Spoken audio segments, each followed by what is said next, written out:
नारद जी ने कहा मैं इतने तीर्थों पे गया, लेकिन इतने तीर्थों पे जाने के बाद ना पश्य, पश्य माने देखना, पश्य माने देखना, ना माने नहीं, ना पश्य कुत्र चित शर्म, कहीं भी कोई ऐसा कर्म नहीं मिला मन संतोष कारकम जिससे मन में शांति आए, कभी ऐसा देखने को नहीं मिला। तो आपने पृथ्वी पे क्या देखा? हमने सबसे जो खराब काम देखा वो ये था, उदरम भरणो जीवा होरा कह कूट भाषण। व्यक्ति अपने पेट भरने में लगा है, चाहे वो दूसरे की जीविका छीन के भरे, चाहे गालियां दे के भरे, चाहे झूठ बोल के भरे, चाहे कुछ भी करके भरे, लेकिन उदर भरने में, पेट भरने में लगा है। तो ये पेट भरने की शिक्षा देता कौन है? मात पिता बालकन बुलावे, उदर भरो यह पाठ पढ़ावे। श्री राम जय राम जय जय राम, श्री राम जय राम जय जय राम। मात पिता बालकन बुलावे, उदर भरो यह पाठ पढ़ावे। मात पिता बालकन बुलावे, उदर भरे ये पाठ बनावे। उदर में भरना क्या है? भरना क्या है?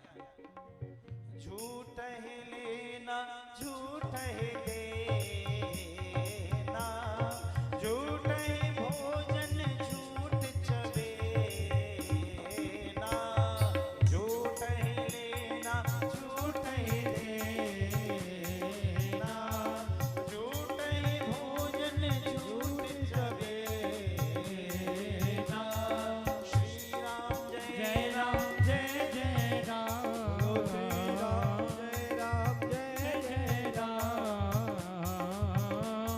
श्री राम जय राम जय जय राम। हाँ श्री राम जय राम जय जय राम।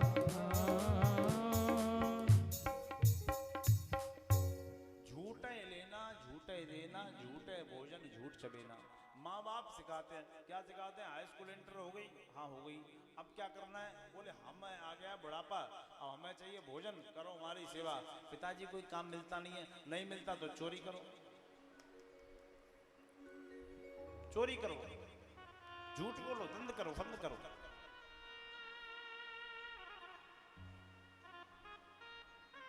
झूठ है लेना, झूठ है देना, झूठ है भोजन, झूठ चबेना। और क्या देखा? कन्या विक्रढ़ो मूले, कन्याओं को बेचा जा रहा है, कन्याओं की बोली लगाई जा रही है। और क्या देखा? तरुणी प्रभुता के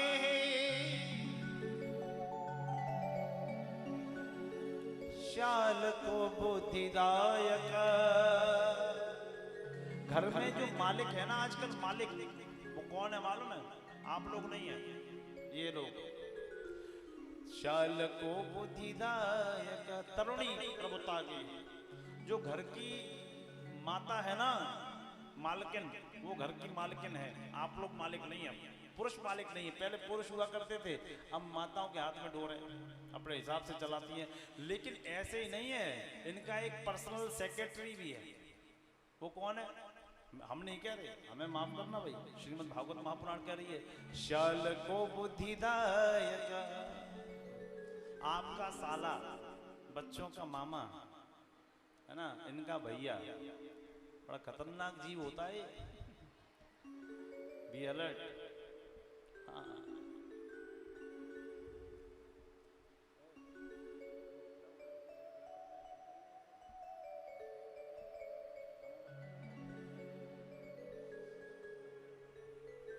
शाल को बुद्धिदायक।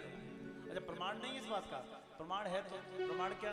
प्रमाण ये है कि जब लड़के की शादी वाले चक्कर मारने लगे ना, फिर आजकल तो मतलब ही नहीं, आज तो लड़का अपने आप करके ले आता है। अब तो लड़का अपने आप करके ले आता है, मम्मी पापा भी ये कह के छूट जाते हैं। अब गुरुजी जमाना बदल गया।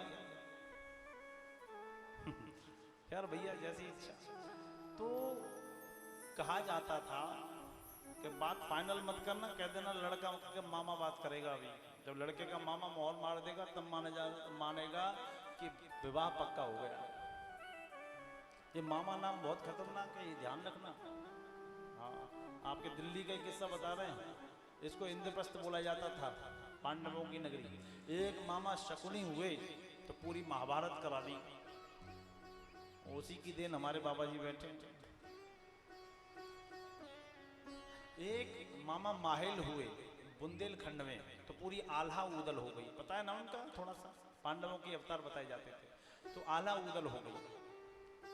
और एक, चूंकि ग्रामीणांचल के लोग मुझे नहीं लग रहा यहाँ पे हैं, लेकिन गांव के लोग हो तो जानते होंगे, एक गेहूं की फसल में मामा नाम की घास हो जाती है, वो थोड़ी सी लाल होती है मामा नाम की, और अगर वो घास फसल में हो गई तो पूरी फसल तबाह हो जाती है।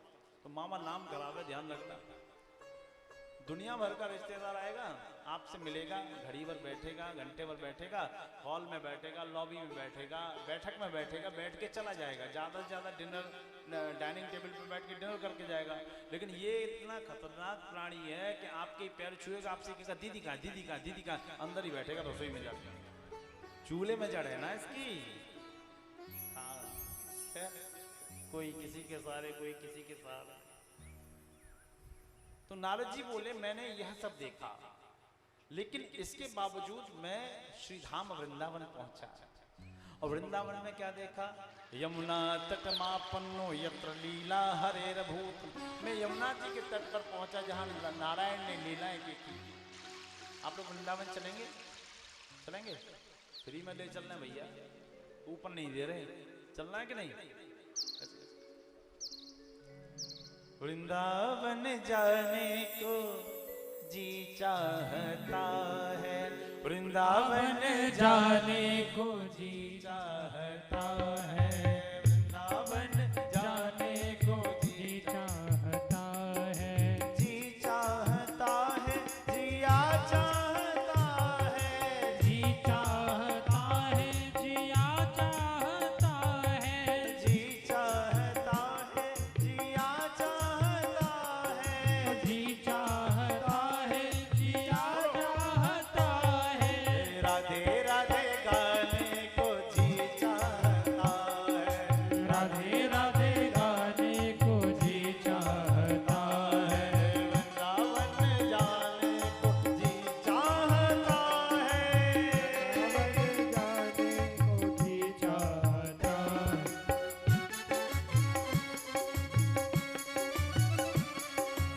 एक बार जोर से बोल दो, भाग्य बिहारी लाल की, राधा रानी संसार की, यमुना महारानी की, श्री राधे श्याम।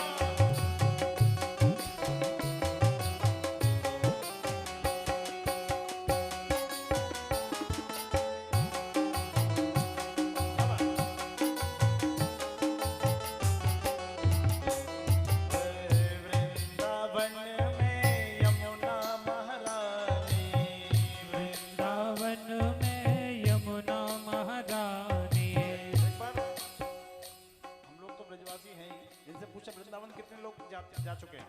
लगभग पूरा बोल यार, हमें पता है। अच्छा, जाने का नियम पता है? ये नहीं है कि गए और कंकड़ सा मार के वापस आ गए, नहीं। सबसे पहले यम की बहन यमुना, उनका दर्शन करना चाहिए। यम की बहन यमुना सूर्य पुत्री, पवित्र हुआ जाता है दर्शन करने के लिए। ओ वृंदावन में यमुना महारानी, वृंदावन में यमुना महारानी, यमुना महारानी हमारी महारानी, यमुना महारानी हमारी महारानी, हमारी महारानी, हमारी महारानी, हमारी महारानी, ओ हमारी महारानी। वृंदावन में यमुना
आंखें दिखती हैं और कुछ नहीं दिखता। वृंदावन में बाके बिहारी, वृंदावन में बाके बिहारी, बाके बिहारी स्नेह बिहारी, बाके बिहारी स्नेह बिहारी, वृंदावन में बाके बिहारी, वृंदावन में बाके बिहारी।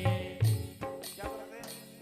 अजी अखियां लड़ाने को जी चाहता, अखियाँ लड़ाने को जी चाहता है, अजी वृंदावन जाने को जी चाहता है, वृंदावन जाने को जी चाहता है, जी चाहता है, जिया चाहता है, जी चाहता है, जिया चाहता है, राधे राधे गाने को जी चाहता है, राधे राधे गाने को जी चाहता है। तो बाके की बाकी बन गई, अरे बाका बन गया मेरा, बाके की बाकी बन गई और बाका बन गया मेरा।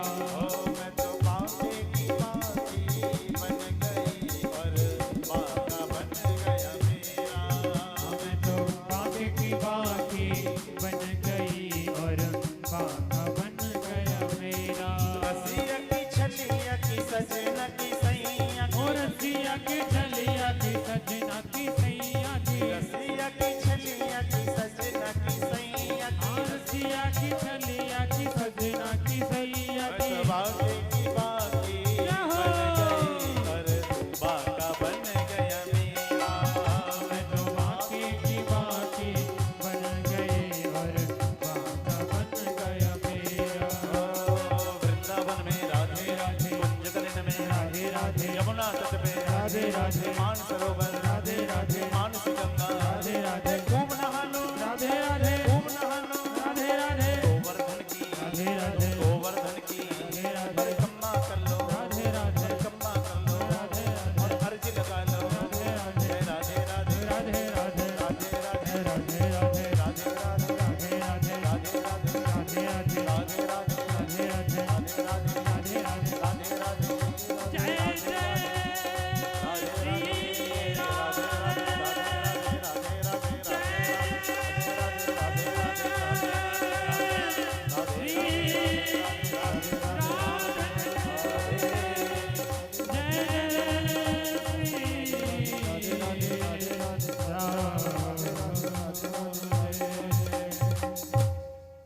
बोली वृंदावन धाम की, जय हो, बांके बिहारी लाल की, की जय हो, यमुना महारानी की, जय हो, युवराज जी महाराज की, जय हो, श्री राधा रानी सरकार की। जय हो।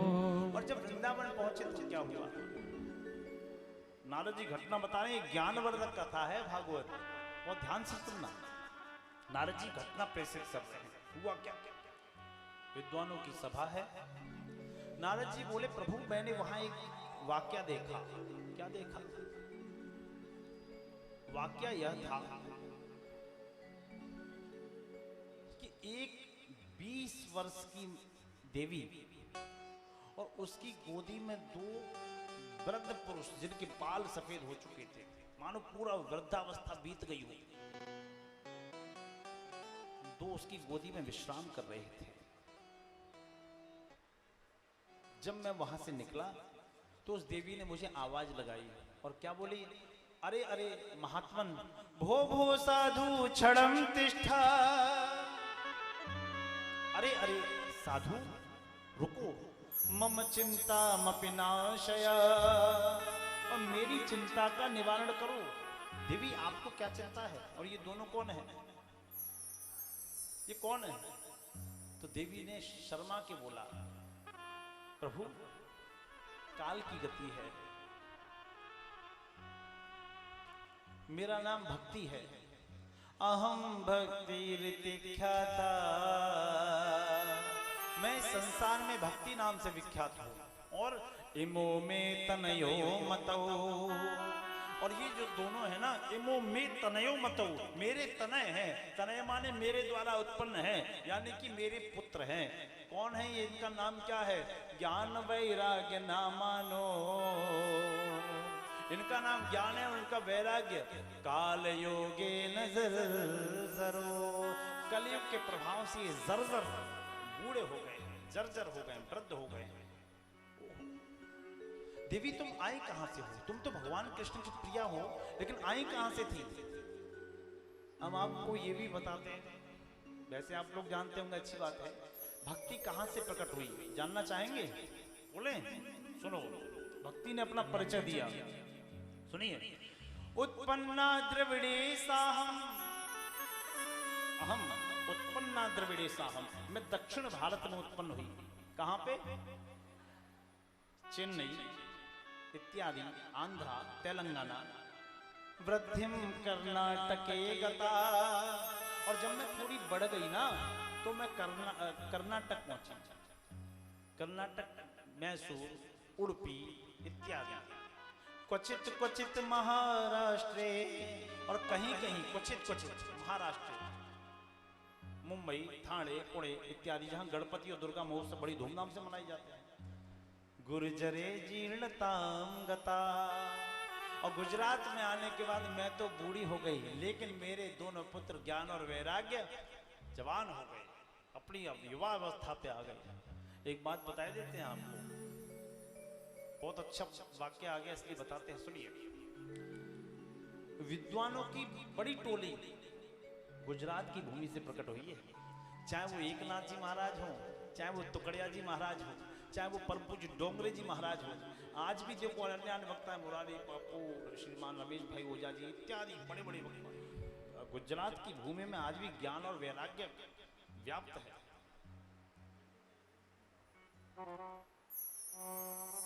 और जब मैं इनको लेके वृंदावन आ गई ना, तो वृंदावन पुनः प्राप्य।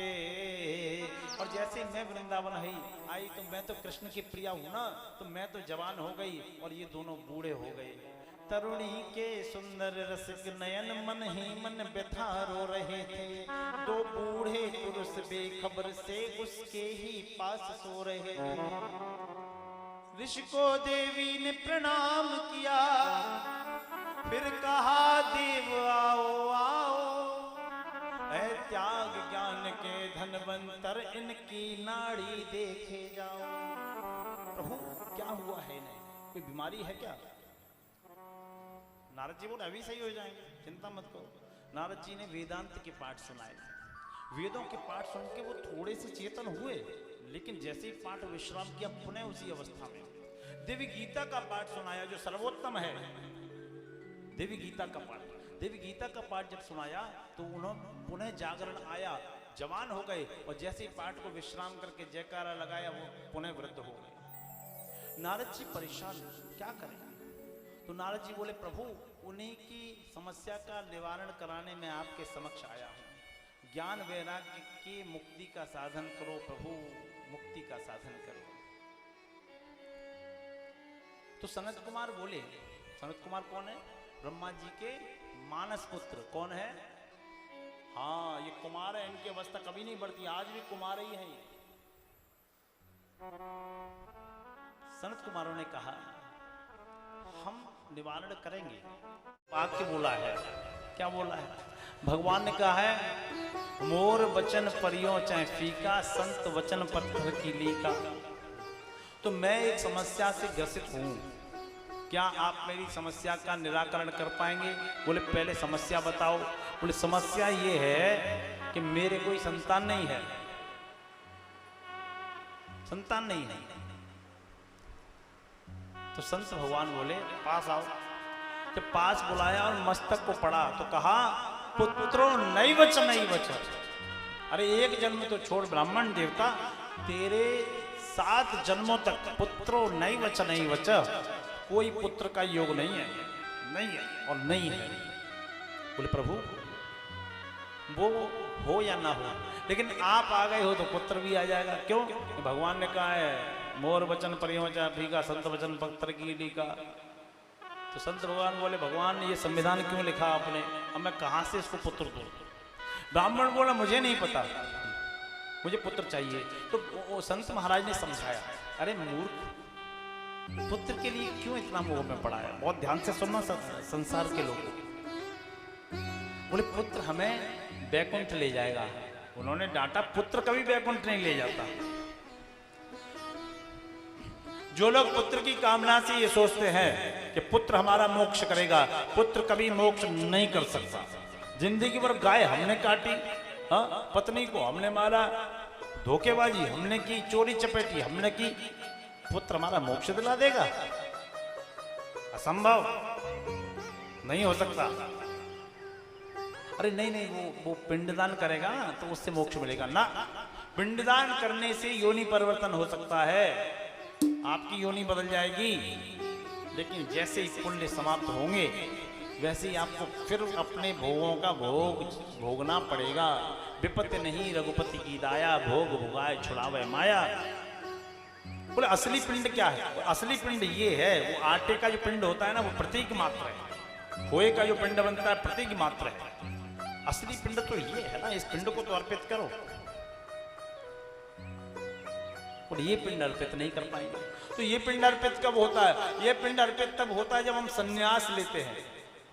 लाल कपड़ों का नाम सन्यास नहीं है। हम लाल कपड़े को एक महात्मा बोल दें, साधु बोल जाए, कुछ भी बोल दें, चल जाएगा। एक सन्यासी मत बोलना, इतना आपसे निवेदन करता हूं। सन्यास का अर्थ ही दूसरा है। सर्वस्व नाश सन्यास, जिसने सब कुछ नष्ट कर दिया वो सन्यासी है। पहले नैष्ठिक ब्रह्मचारी की दीक्षा होती है, अंगोट दिया जाता है दीक्षा में।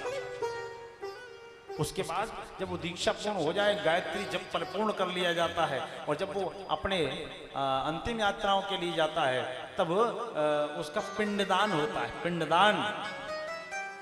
आदि शंकराचार्य जी का नाम कितने लोग सुने हैं? एक बार हाथ उठाना। कितने शर्म की बात है। जिन्होंने सनातन को जिंदा रखा, हिंदुओं को जिंदा रखा, उन शंकराचार्य जी का नाम नहीं सुना हमने। और जिन्होंने कुछ नहीं किया, उनके लिए हम ट्रेनों की यात्रा करते घूमते हैं। आदि शंकराचार्य जी थे और इसलिए हम लोग यहाँ बैठे हैं। शंकर जी का स्वरूप 8 वर्ष की अवस्था में पूरा भाष्य, वेद वेदांत पुराण सब रट लिए थे उन्होंने, जिसको भाष्य बोला जाता है। 8 वर्ष की अवस्था में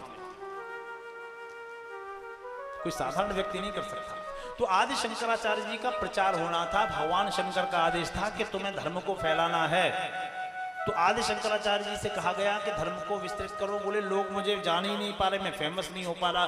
तो कहा जब तक कुमारिल भट्ट से तुम शास्त्रार्थ नहीं करोगे, कुमारिल भट्ट नाम के ब्राह्मण थे आचार्य, बोले उनसे शास्त्रार्थ करो और उन्हें हराओ। जब वो शास्त्रार्थ में आपसे हार जाएंगे तब आप अग्रणी भूमिका में आओगे। तो बहुत ध्यान से सुनना क्या हुआ। वो कुमारिल भट्ट के पास पता ढूंढते ढूंढते पहुंच गए, और कुमारिल भट्ट गंगा जी में खड़े होके हाथ में पिंड लेके पिंडदान का संकल्प कर चुके थे कि हम सन्यास ले रहे, पिंडदान कर दिया। पिंडदान का अर्थ होता है जीते जी मरना। अपनी 13वीं भी करनी पड़ती है, श्राद्ध भी करना पड़ता है, बरसी भी करनी पड़ती है, तर्पण भी करना पड़ता है, सब कुछ कर देते हैं। तो संकल्प ले रहे थे, तो शंकराचार्य जी ने हाथ पकड़ लिया। बोले पहले हमें शास्त्रार्थ में पराजित करो। बोले नहीं, अब संभव नहीं है। क्यों? कि मैं संकल्प ले चुका हूं, अपना पिंडदान कर चुका हूं भाई। अब तो मेरी परछाई भी किसी के ऊपर नहीं पड़नी चाहिए। सन्यास का अर्थ होता है कि सन्यासी व्यक्ति की परछाई भी नहीं पड़नी चाहिए। ये सन्यास है।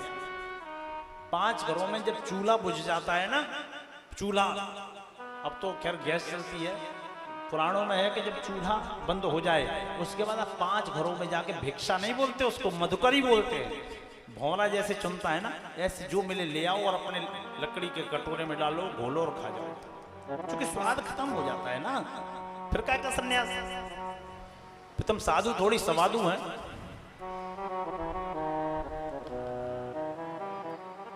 तो सर्वस्व नाश सन्यास। बोले प्रभु अरे मैं मरूंगा और मुझे जब जलाया जाएगा तो मेरा पुत्र मेरे सिर में 1 लोटा घी भरेगा। अरे पागल, वो घी इसलिए भरेगा क्योंकि वो कहेगा जल्दी इसकी खोपड़ी भी जले और हम यहाँ से घर पे जाए। घी भरा जाता है, उसमें आवाज होती है सिर चटकने की बहुत तेज। उसमें शमशान में चिता में से आवाज आती है तो घी भर दिया जाता है। तो क्या करें? बोले पुत्र हो तो खुशी और ना हो तो डबल खुशी। और ब्राह्मण देवता इतने पगला गए पुत्र के चक्कर में, बोले कि प्रभु एक हो जाए, चाहे रोज मारे, एक चाहिए। बोले कहां से लाऊं? बोले अगर आप पुत्र का आशीर्वाद नहीं दोगे तो आपके चरणों में सिर पटक पटक के आत्मदाह कर लूंगा, प्राण दे दूंगा। संत भगवान बोले आए थे हरे भजन को, उमटन लगे कपास। अगर ये ब्राह्मण मर गया तो ब्रह्म हत्या लग जाएगी। काम का योग क्रिया की, हाथ आगे बढ़ाया, एक फल आया और फल ब्राह्मण देवता को दे दिया कि ले जाओ, ये फल आपकी देवी भक्षण कर लेगी, यानी कि खा लेगी, तो उसको गर्भ आएगा, गर्भ आएगा तो संतान उत्पन्न होगी। ब्राह्मण देवता मारे खुशी के चले आए। अब विषय एक और आता है, बोल दे सारा विषय। ये फल किसका था? तो कहते हैं कि उन्होंने उनको फल दिया, उन्होंने उनको फल दिया, उन्होंने उनको फल दिया। काय का फल? केला, सेब, संतरा, आम। कभी आया है क्या, सुना है क्या ये? क्योंकि ये फल था ही नहीं। विद्वानों के पास, संतों के पास, गुरुओं के पास सत्संग का फल होता है। किसका होता है? ज्ञान का फल होता है। और जो सत्संग का फल ले लेता है ना, उसको विवेक रूपी पुत्र उत्पन्न होता है। कौन सा? विवेक। संतन के संग में लाग रे, तेरी अच्छी बनेगी। संतन के संग लाग रे, तेरी अच्छी बनेगी। संतन के संग लाग रे, तेरी अच्छी बनेगी। अच्छी बनेगी, तेरी बिगड़ी बनेगी। अच्छी बनेगी, तेरी बिगड़ी बनेगी। बिगड़ी बनेगी, तेरी किस्मत जगेगी। ओ बिगड़ी बनेगी, तेरी किस्मत जगेगी। ओहे तेरा बड़ काज रे, तेरी अच्छी बनेगी। होए तेरा बड़ भाग रे, तेरी अच्छी बनेगी। संतन के संग में लाग रे, तेरी अच्छी बनेगी। संतन के संग लाग रे, तेरी अच्छी बनेगी।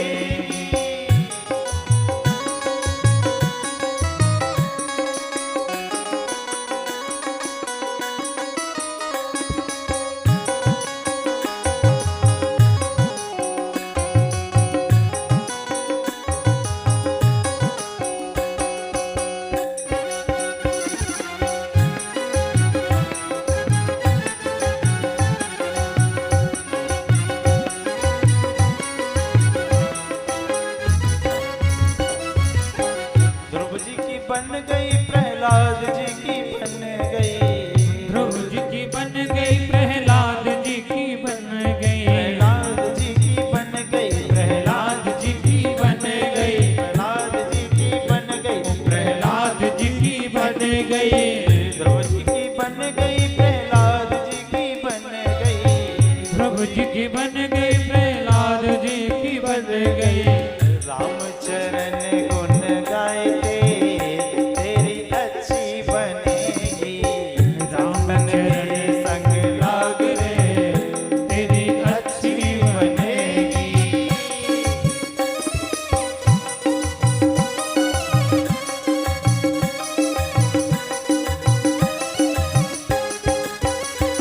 संत भगवान एक बार जोर से बोलो, श्री राधे श्याम।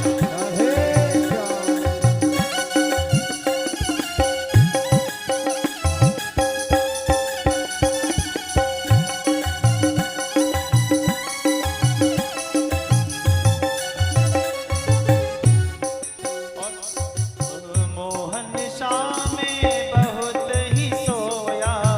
मोहन शाह में बहुत ही सोया। ये हम सब लोगों के लिए जो सो रहे हैं वो जाग जाए। मोहन शाह में बहुत ही सोया। मोहन शाह में बहुत ही सोया। बहुत ही सोया। बहुत ही सोया। बहुत ही सोया। बहुत ही सोया। मोहन शाह में बहुत ही सोया। मोहन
कबीर सुनो भई साधो, कहत कबीर सुनो भई साधो, कहत कबीर सुनो भई साधो, कहत कबीर सुनो भई साधो, सुनो भई साधो, सुनो भई साधो, सुनो भई साधो, सुनो भई साधो, कहत कबीर सुनो भई साधो।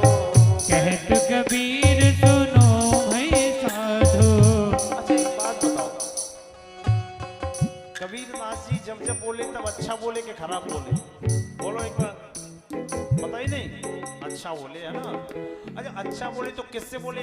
लास्ट में अच्छा बोलने के बाद वो भी बेचारे थक गए समझाते समझाते, दिमाग लगाते लगाते, और इंसान ने उनकी बात नहीं मानी तो आखिरी में एक लाइन लिखते थे वो, क्या?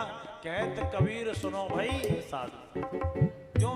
जैसे हम प्रवचन करने बैठ जाए, अभी अपने व्यापार की समस्या आदमी सामने रखे या घर गृहस्थी की सामने रखे तो समझाएंगे बुझाएंगे, तो कोई जादू की छड़ी तो है नहीं जो घुमाएंगे, है ना? जो होता है सत्संग प्रवचन वो करेंगे, वो दूर करेंगे। अब पता है इतना सत्संग करने के बाद भी सामने वाला इंसान कहता है महाराज बात तो आपकी सही है लेकिन हम ग्रस्त लोग हैं तो निभा नहीं सकते। तो कबीर दास जी ने ग्रस्तों से दिमाग मारना ही छोड़ दिया। कहत कबीर सुनो भई साधो, कहत कबीर सुनो भई साधो, सुनो भई साधो, सुनो भई साधो, सुनो भई साधो, सुनो भई साधो, कहत कबीर सुनो भई साधो, कहत कबीर सुनो भई साधो, चरण कमल अनुराग रे तेरी अच्छी बनेगी, चरण कमल अनुराग रे तेरी अच्छी बनेगी, संतन के संग में लाग रे तेरी अच्छी बनेगी, सत्संग के संग लाग रे तेरी अच्छी बनेगी, तेरी अच्छी ओ बनेगी, तेरी अच्छी बनेगी, तेरी किस्मत जगेगी, ओ तेरी किस्मत जगेगी, तेरी बिगड़ी बनेगी, ओ तेरी बिगड़ी बनेगी, तेरी बिगड़ी बनेगी, आ तेरी बिगड़ी बनेगी, तेरी किस्मत जगेगी, आ तेरी किस्मत जगेगी, ओ संतन के संग लाग रे तेरी अच्छी बनेगी, सत्संग के संग लाग रे तेरी अच्छी बनेगी, तेरी अच्छी बनेगी, आ तेरी अच्छी बनेगी, तेरी अच्छी बनेगी।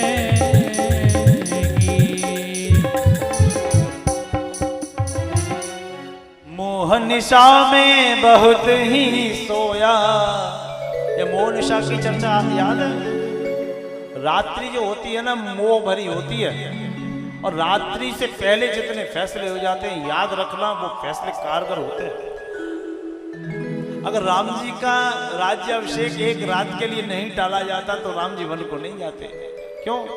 मोह निशा, निशा माने रात्रि, निशा माने एक बार बोलो, मोह निशा जग सोवन हारा, देखे स्वप्न अनेक प्रकारा। मोह निशा, मोह भरी रात्रि में जब सोते तो सपने ही सपने दिखते हैं। कभी तो हम राजा बनते हैं, कभी कभी समुद्र में ही टहलते हैं, और कभी कभी हम आसमान में उड़ने भी लगते हैं, लेकिन वो झूठ है। जाग सके तो जाग रे, तो संत जी की बात से नहीं जगा, उन्होंने फल दिया ज्ञान का, विवेक का, सत्संग का फल दिया। जब सत्संग का फल दिया तो वो लेके घर पहुंचा। जब घर पहुंचे ब्राह्मण देवता तो उन्होंने अपनी पत्नी को दिया, और पत्नी ने जब फल ग्रहण किया, लिया हाथ में, भक्षण नहीं किया, हाथ में ग्रहण किया, तो क्या हुआ? पत्नी के मन में कितने सुंदर विचार आ रहे हैं वो सुनो। भागवत जी कहती है कि अगर फल भक्षेण गर्भा स्या गर्वेण उदर वृद्धिता, कि मेरे पति ने कहा है कि फल खाने से मुझे गर्भ आएगा। पहले तो ऐसा होता नहीं कि फलों से बालक नहीं हुआ करते, अगर मान के चलो 1% हो भी गया तो फल भक्षेण गर्भा स्यात् गर्वेण उदर वृद्धिता, तो गर्भ आएगा, और गर्भ आने के बाद क्या होगा? मेरा शरीर भारी हो जाएगा, है ना? फिर फल भक्षेण गर्भ स्यात् गर्वेण उदर वृद्धिता, और मानो देव घाटी ब्रजे ग्राम, और गांव में झोपड़ियां पड़ी होती हैं ज़्यादातर, अब तो नहीं मिलती, पहले झोपड़ियां थी। तो मई जून में हर झोपड़ी में आग लगने की संभावनाएं रहती थी। तो अगर गांव में आग लग गई तो मैं कैसे भाग पाऊंगा? फिर अगर ये बालक त्रिशंकु की तरह टेढ़ा हो गया तो मेरी क्या स्थिति होगी? फिर क्या बताया? बोले ये बालक अगर हुआ, उधर में आया, तो इस बालक को हमें लालने पालनम दुखे, इसके लालन पालन में कितना दुख होगा। बांझ के जान प्रसव की पीड़ा, बोले वो कोई नहीं जान सकता, इसलिए हम क्या करें समझ में नहीं आ रहा। इतने में उसकी चचेरी बहन आ गई। बोली बहन जी क्यों परेशान हो? बोले क्या बताएं, तुम्हारे जीजा जी को किसी ने बना दिया है। अब क्या बना दिया वो तो आप लोग जानते हैं, बोलने में अच्छा नहीं लगता ना। हाँ, तो ये फल ले आए हैं और कहा है कि इस फल के प्रभाव से बालक होगा। बोले दीदी ऐसा करो, प्रैक्टिकल करने में कोई बुराई नहीं, इसको गाय को खिला दो। गाय को फल खिला दिया। और सुनो, आप जीजा जी को फिर बना देना, क्योंकि जीजा जी तो सीधे साधे हैं। और हमारे इसी समय पर बालक उत्पन्न होगा, हम गर्भवती हैं, तो हम आके बालक आपको थमा देंगे, क्योंकि हमारे घर बालक बहुत है, खाने को कुछ नहीं है, तुम्हारे घर दक्षिणा बहुत आती है और संतान नहीं है। बोले ये ठीक है। समय हुआ, बालक हुआ तो लाके बहन को दे दिया। जब दे दिया तो कहा बहन ये बालक संभालो। अब पंडित जी बड़े खुश कि हमारे घर लाला हुआ है। इधर गाय के भी बालक हुआ, और गाय के जब बालक हुआ तो अद्भुत, उसके कान गाय जैसे थे, बाकी जो उसका शरीर था वो मनुष्य की तरह था, मनुष्य की तरह था। तो इसलिए उसका नाम गोकर्ण हो गया। क्या हो गया? गोकर्ण। और जो ये बालक हुआ था, इसका नाम पंडित जी ने कहा कि हम इसका नाम अपने हिसाब से रखेंगे। तो देवी जी बोली कि प्रभु इसका नाम आप नहीं रखेंगे। क्यों? बोले इसका नाम हम रखेंगे। क्या रखोगी देवी? हमारा नाम धुंधली और इसका नाम धुंधकारी। धुंधली और धुंधकारी, अरे अच्छा मैच खा रहा है, रख लो देवी। पंडित जी सीधे साधे थे। बालक की पहली गुरु उसकी माँ होती, याद रखना। 5 वर्ष तक जितना लाड़ कर सको ना उतना लाड़ कर लेना, और 5 वर्ष के बाद ना बालक को शत्रु की नजर से देखना।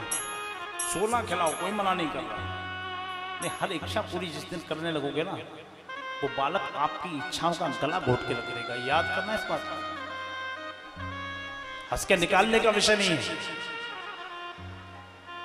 अगर बहुत जल्द हमने अपने कदम वापस नहीं खींचे ना, तो हमारी आने वाली संतानें हमारे साथ वो आचरण करेंगी कि जो आंखें देखना पसंद नहीं करेंगे उसको। प्रयास का विषय नहीं है। समाज गर्त में जा रहा है और हम सोच रहे हैं हम तरक्की कर रहे हैं। ये नया भारत नहीं है। नया भारत तो वो था जब सूर्योदय होते ही बालक उठते थे और सूर्य को अर्घ देते थे, माता पिता के चरण वंदन करते थे। ये नहीं है। माता ने पहले कंचे खेलना सिखाया, खेलने भेजती थी। अब माता क्या करती है? बेटा कैंडी क्रश खेल ले। पता नहीं क्या क्या, एक आध के नाम जानते हैं हम, ऐसा नहीं, लेकिन हम तब तक फलाना काम कर ले, तुम ये कर लो। वो बेचारा औंधा मुंह पड़ा है और देख रहा है, पता नहीं क्या समस्या है। तो मैया ने बालक को बिगाड़ा। फिर धीरे धीरे वो ताश खेलना शुरू कर किया, और ताश खेलना जब शुरू किया, आज भी खेलते हैं, आज तो शरीफ लोग भी खेलते हैं मोबाइल में, किट किट किट किट चिड़ी की पता नहीं क्या क्या चलता है ना, खेलते हैं उसको। और फिर थोड़े दिन बाद पैसे भी लगाने लगा, जैसे आज IPL में लोग लगाते हैं ना, है ना, तो पैसे भी लगाने लगा। जब लगाने लगा मान्यवर, तो क्या हुआ कि घर का धन संपत्ति नष्ट होने लगी। और जब बुरी संगत में बैठने लगा, हारने लगा, तो गम हुआ तो गम की हर मर्ज की दवा एक डालने लगा अंदर। जब डालने लगा तो फिर माता पिता को भी बेइज्जत करने लगा। जब बेइज्जत करने लगा तब मां रोई। पिता ने क्रोध में आकर घर त्याग दिया। पिताजी का घर विद्यालय था, इसने मजरालय बना दिया। घर त्याग दिया पिताश्री ने। मैया मारने लगा। एक दिन इतनी पी के आया, मैया को मारते मारते बोला, भाई और बता कहाँ धन रखा है, कहाँ बर्तन रखे, बेच के पीऊंगा। बोले बेटा तूने घर की दीवारें बची हैं, बाकी सब तो बेच दिया। अब क्या करेगा? तो माँ को इतना मारा कि मारते मारते कुएं में फेंक दिया, माँ मृत्यु को प्राप्त हो गई। अब स्वतंत्र परम स्वतंत्र न सिर पे कोई, अब तो स्वतंत्र हो गया, कोई कुछ कहने सुनने वाला नहीं। एक बात याद रखना बुधवार वालों, न जाने फिर कब मिलन होगा आपसे, आज एक बात याद रखना, हम कहते हैं ना अपने माँ बाप को कोसते हैं, माँ बाप को, सास ससुर को, बड़े भाई भाभी को, या जो भी बुजुर्ग होता है उसको, जब तक वो है ना घर में तब तक घर सुरक्षित है, उनके जाने की दुआ मत करना कभी। स्वतंत्र हो गया। अब 5 वेश्याएं ले आए। ये 5 वेश्याएं कौन थी? शब्द, स्पर्श, रूप, रस और गंध।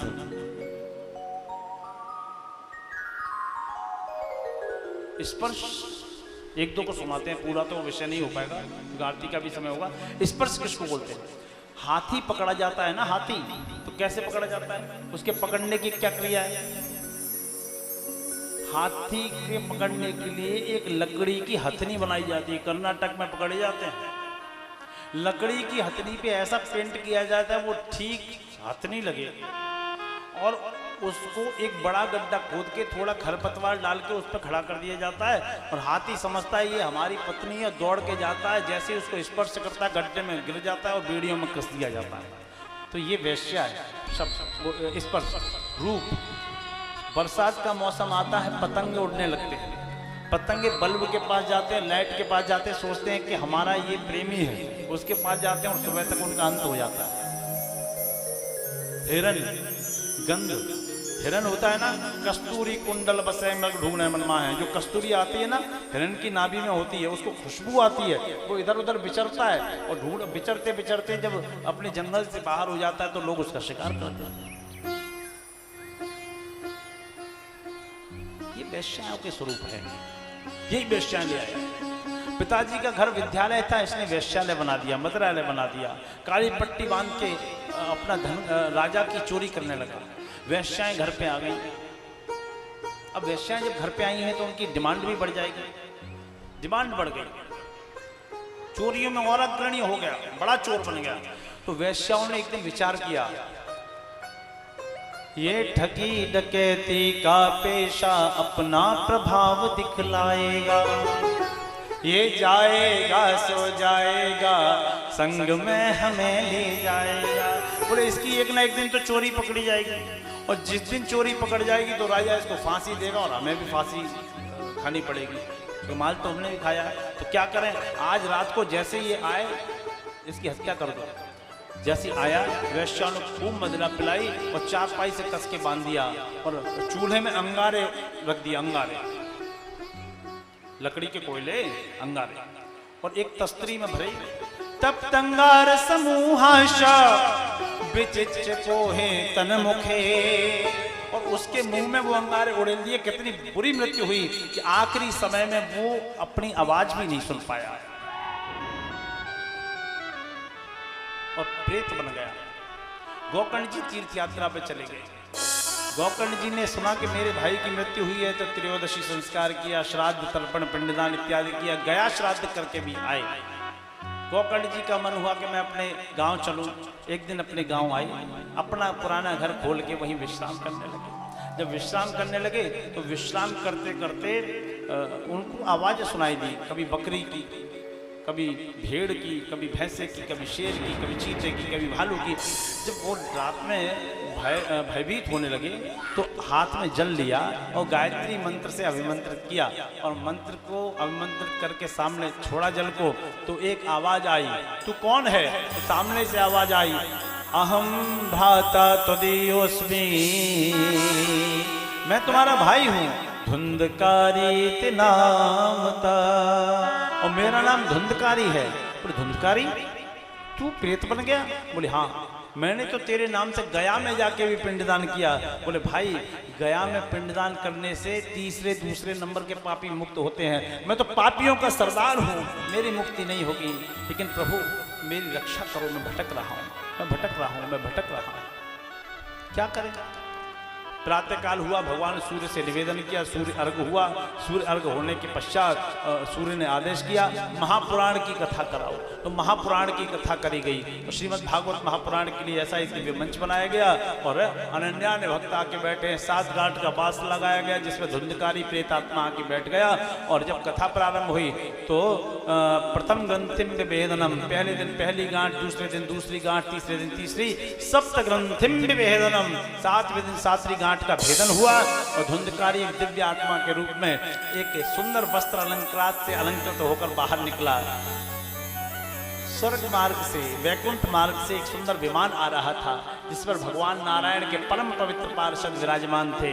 उन पार्षदों ने धुंधकारी का हाथ पकड़ा, अपने आसन पर बिठाया, जाने लगे। जैसे ही जाने लगे वैसे ही, जब जाने लगे न मानने वाले, वैसे ही क्या हुआ कि गोकर्ण जी ने कहा रुकिए, कहाँ जा रहे हो? बोले इसको लेने आए थे।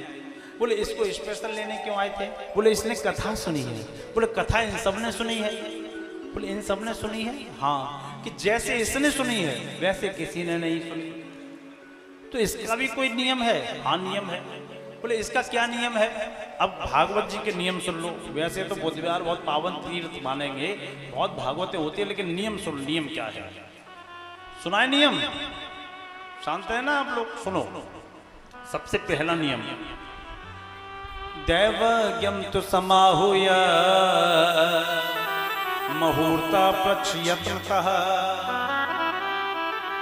किसी विद्वान आचार्य से मुहूर्त का शोधन कराओ, विद्वान आचार्य से मुहूर्त दिखवाओ। फिर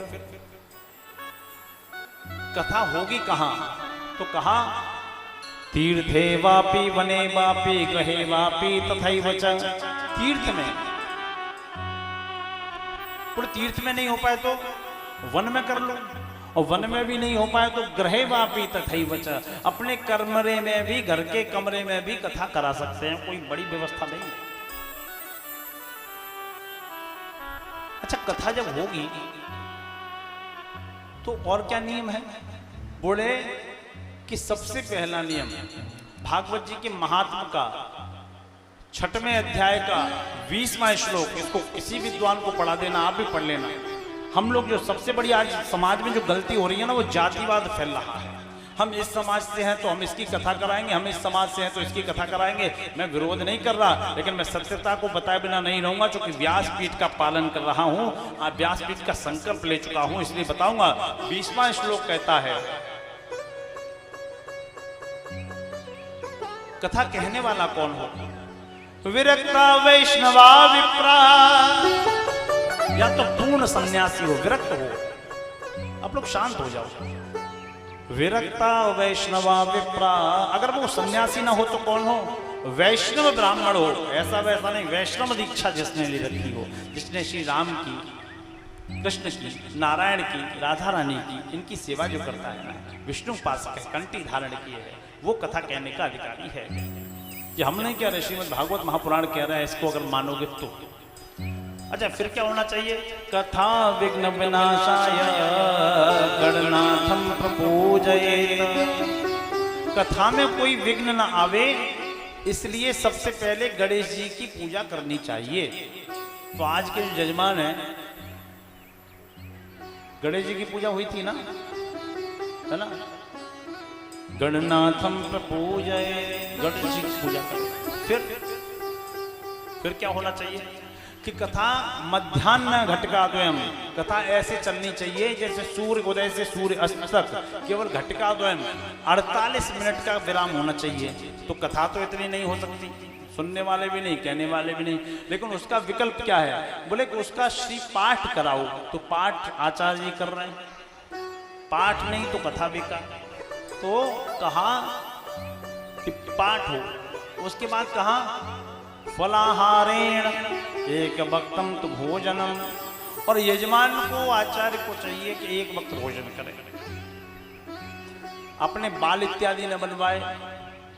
दोनों सुनिए बहुत ध्यान से, आजकल जो प्रचलन चल रहा है, अपने नखून नहीं बनाने चाहिए, बाल नहीं बनाने चाहिए लोग, मतलब न यजमान को न आचार्य को। अगर ऐसा होता है तो वो कथा का अनुष्ठान नहीं है, तो एक प्रवचन तो हो सकता है, लेकिन व्यासपीठ का संकल्प उससे पूर्ण नहीं होता। ये नियम बताया, अनन्या ने नियम बताया। भूमि शयन, चारपाई का त्याग करना चाहिए, होल्डिंग इत्यादि पे नहीं सोना चाहिए। अनन्या ने नियम बताए गए और फिर दोबारा उस गांव में कथा हुई। जब पुनरावृत्ति हुई तो अनेकों विमान आए, अनेकों लोगों का तारण तरण हुआ। अब केवल 1 मिनट की कथा और पूरी कथा का सारांश, फिर एक भजन और उसके बाद प्रस्थान। आइए आप लोग शांत होंगे तो ये पूरी बात बताएंगे। ये जो 7 गांठें हैं बांस की, हम लोग सुनते चले आ रहे हैं अनन्या ने वर्षों से। 7 गांठें क्या हैं? अविद्या की 7 गांठें हैं। किसकी? अविद्या की। किसकी? अज्ञान की 7 गांठें। और जब कोई ज्ञानी, गुरु, आचार्य, महात्मा, मनीषी, वेदांती अपने ज्ञान से उन ग्रंथियों का विभेदन कर देता है, तब वासनाओं की, अविद्याओं की गांठ से निकला हुआ सत्पुरुष वैकुंठ की ओर जाता है।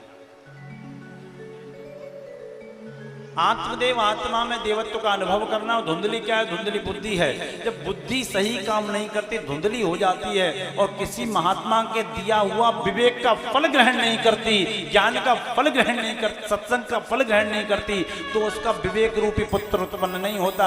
धुंधकारी जैसा दुष्टात्मा होता है। और विवेक रूपी प्रसाद को, फल को अगर हम गाय को डाल देंगे तो गाय के गर्भ से तो गोकर्ण पैदा होगा ही, इसमें कोई संशय नहीं है। बोलो राधे कृष्ण।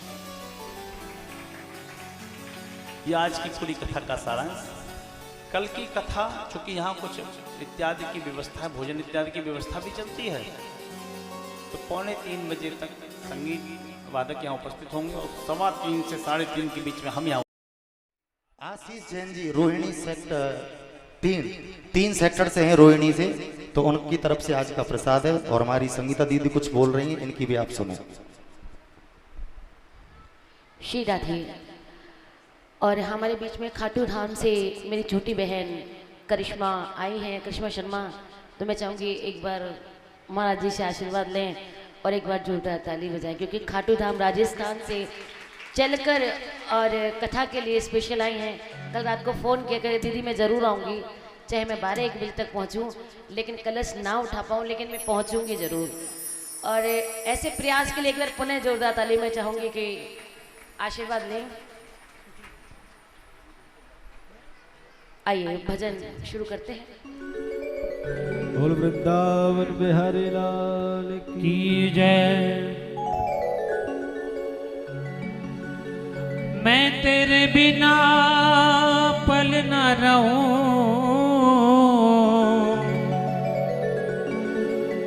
मैं तेरे बिना पल न रहूं, मुझे ऐसी लगन तू लगा दे, मैं तेरे बिना पल न रहूं। मुझे ऐसी लगन तू लगा दे, मैं तेरे बिना पल ना रहूं। मैं तेरे बिना पल न रहूं, मैं तेरे बिना पल ना रहूं, मैं तेरे बिना पल न रहूं, मुझे ऐसी लगन तू लगा दे, मैं तेरे बिना पल न रहूं। मुझे ऐसी लगन तू लगा दे, मैं तेरे बिना पल ना रहूं। बोलो खाटू नरेश की जय हो।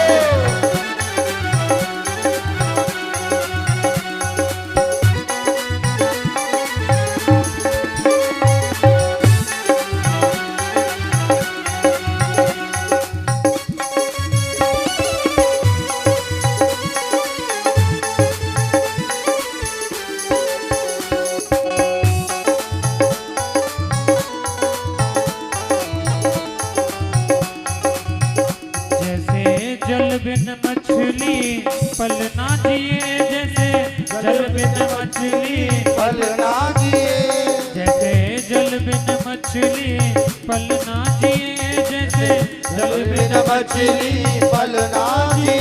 ओ वैसे तड़पूं मैं घड़ी घड़ी तेरे लिए, ओ वैसे तड़पूं मैं घड़ी घड़ी तेरे लिए, ओ वैसे तड़पूं मैं घड़ी घड़ी तेरे लिए, वैसे तड़पूं मैं घड़ी घड़ी तेरे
और तूने दिल को चुराया मैंने कुछ ना कहा, तूने दिल को चुराया मैंने कुछ ना कहा, तूने दिल को चुराया मैंने कुछ ना कहा, तूने दिल को चुराया मैंने कुछ ना कहा, ओ तूने बड़ा तड़पाया मैंने कुछ ना कहा, ओ तूने बड़ा तड़पाया मुझे कुछ ना कहा, ओ तूने बड़ा तड़पाया मैंने कुछ ना कहा, तूने बड़ा तड़पाया मैंने कुछ ना कहा, मुझे भक्ति का रंग चढ़ा दे, हाँ मुझे भक्ति का रंग चढ़ा दे, मैं तेरे बिना पल ना रहूं, मुझे ऐसी लगन तू लगा दे, मैं तेरे बिना पल ना रहूं, मुझे ऐसी लगन तू लगा दे, मैं तेरे बिना पल ना रहूं, ओ मुझे ऐसी लगन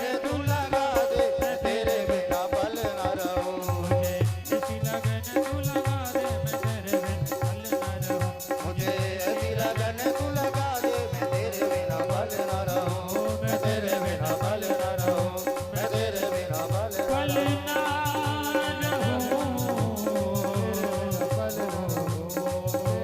ना बोल वृंदावन बिहारी लाल की।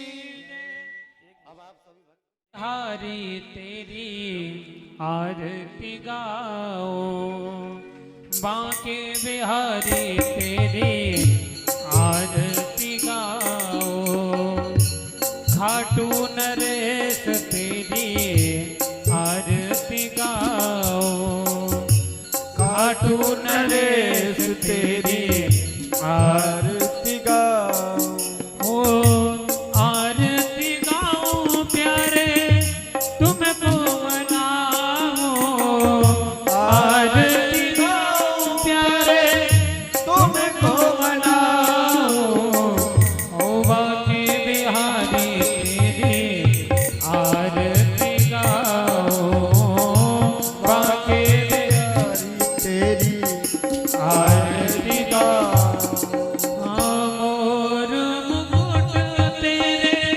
शीश पे सोहे, मोर मुकुट तेरे शीश पे सोहे, प्यारी मुरलिया मेरा मन मोहे, प्यारी मुरलिया मेरा मन मोहे, वाह मुरली पे मैं बल बल जाओ, बांके बिहारी तेरी आरती गाओ, हे गिरधर तेरी आरती गाओ, हे गिरधर तेरी आरती गाओ, चरणों से निकली है गंगा प्यारी, चरणों से निकली है गंगा प्यारी, जिसने सारी दुनिया सारी, जिसने सारी दुनिया तारी, उन चरणों को मैं शीश नवाऊं, हे गिरधर तेरी आरती गाओ, हाँ व्यास अनाथ के नाथ आप हो, व्यास अनाथ के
बांके